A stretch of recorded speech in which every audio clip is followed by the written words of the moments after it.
Assalamualaikum warahmatullahi wabarakatuh. Salam sehat, salam bahagia. Perkenalkan, saya adalah Fahrul Razi, guru kompetensi keahlian multimedia dan juga konsentrasi keahlian desain komunikasi visual di SMK Negeri 1 Langsa.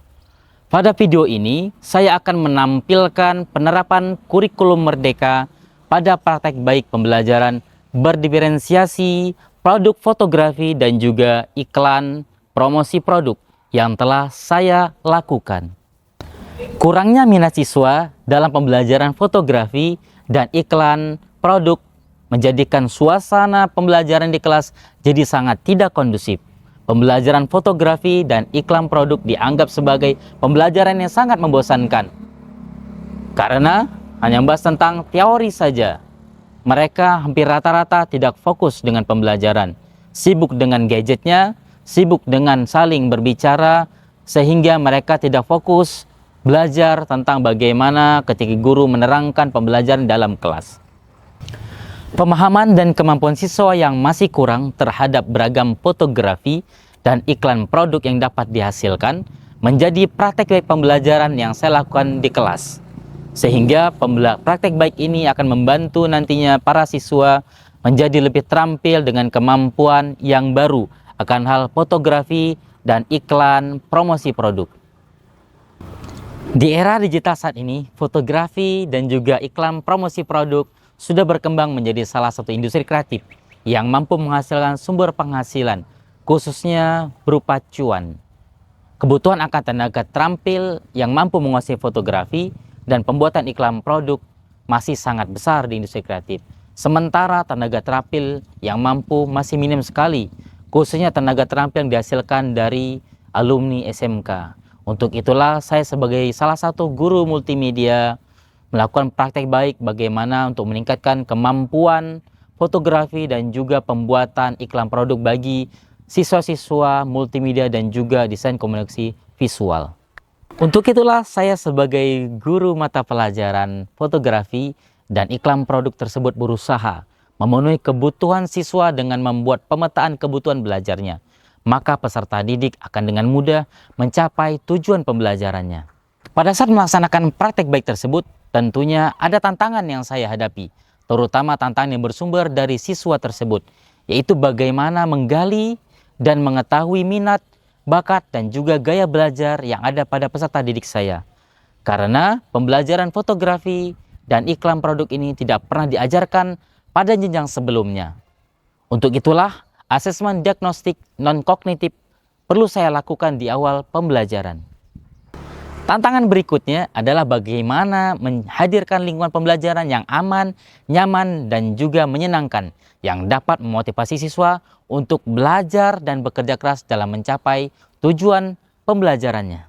Pembelajaran produk fotografi juga membutuhkan waktu yang lama, sehingga diperlukan strategi pembelajaran yang tepat dalam proses pembelajaran tersebut, seperti strategi pembelajaran berdiferensiasi pada kurikulum merdeka yang akan saya lakukan.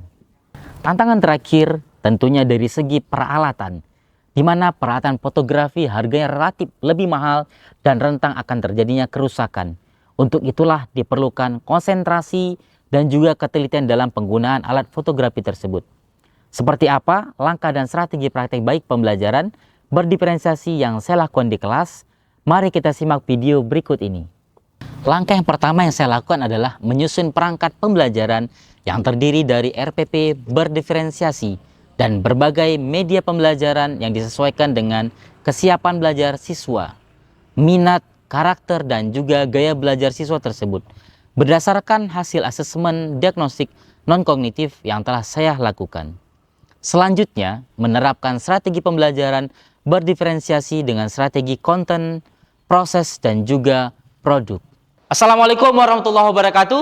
Waalaikumsalam warahmatullahi wabarakatuh. Selamat pagi anak-anak. Pagi. Salam sehat, salam bahagia buat kita semuanya. Semoga kalian semua dalam kondisi sehat semuanya, bisa mengikuti pembelajaran Bapak pada hari ini dengan sebaik-baiknya.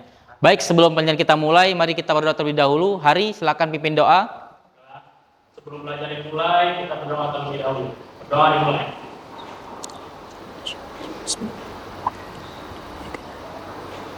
Selesai. Baik anak-anak, untuk mengawali pembelajaran kita, alangkah baiknya kita melihat terlebih dahulu kesepakatan kelas kita. Pada Resha, coba bacakan kesepakatan kelas kita. Kesepakatan kelas 2 multimedia. 1. Selalu menjaga kebersihan. 2. Disiplin dan tepat waktu. Baik anak-anak, sebelum pelajaran kita mulai, Bapak ingin mengetahui perasaan kalian semuanya tentang kesiapan belajar. Apakah kalian sudah siap semuanya? Siap. Baik, terima kasih anak-anak. Kaila, kenapa perasaannya kok masih bingung? Saya belum tahu Pak gimana caranya membuat iklan produk. Baik, kita akan belajar pada hari ini ya tentang bagaimana membuat iklan promosi produk. Nanti akan kalian pelajari bersama. Are you ready? Ready. SMK bisa. SMK hebat. SMK bisa. SMK hebat. Menguatkan Indonesia. Yes.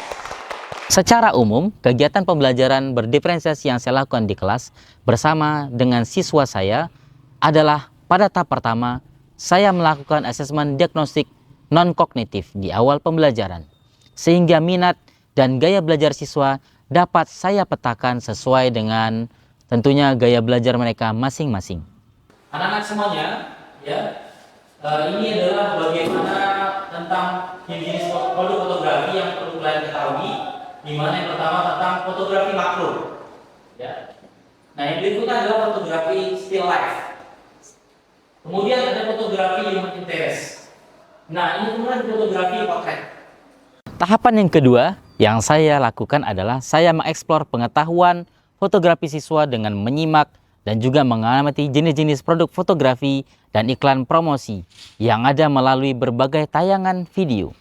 Tahapan yang ketiga adalah siswa secara berkelompok dan menganalisis serta melakukan praktik terhadap jenis-jenis fotografi dan juga iklan produk yang mereka pilih, tentunya sesuai dengan bakat dan minat mereka masing-masing. Tahapan yang keempat adalah setiap kelompok mempresentasikan hasil dari diskusi dan praktik yang mereka lakukan dengan berbagai cara sesuai dengan bakat dan minatnya. Seperti jenis produk fotografi makro, fotografi still life, fotografi human interest, dan juga fotografi potret. Pada tahapan akhir, proses pembelajaran berdiferensiasi, siswa merefleksikan hasil pembelajarannya.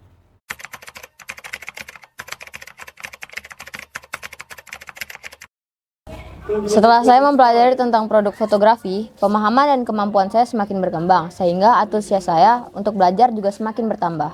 Setelah saya mengikuti pelajaran Pak Farul tentang pembuatan iklan promosi produk, saya bertambah yakin dengan kemampuan saya dalam membuat iklan produk.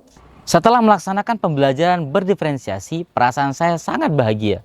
Saya melihat tampak antusias yang luar biasa dari siswa saya dalam menghasilkan berbagai produk fotografi dan juga iklan promosi produk yang mereka telah hasilkan.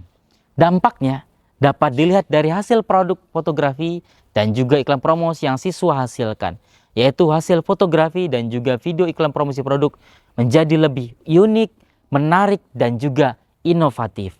Kedepannya saya akan terus berinovasi dalam mengakomodir kebutuhan belajar siswa, sehingga profil pelajar Pancasila yang diinginkan dapat terwujud. Demikian praktek baik pembelajaran berdiferensiasi yang saya lakukan. Semoga bermanfaat dan terima kasih.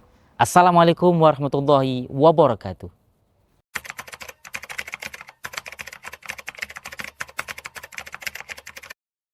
Dengan alat peraga, mini studio, dan meja putar display, buatan Pak Farul sangat membantu dan bermanfaat untuk pembelajaran fotografi dan pembuatan promosi iklan produk.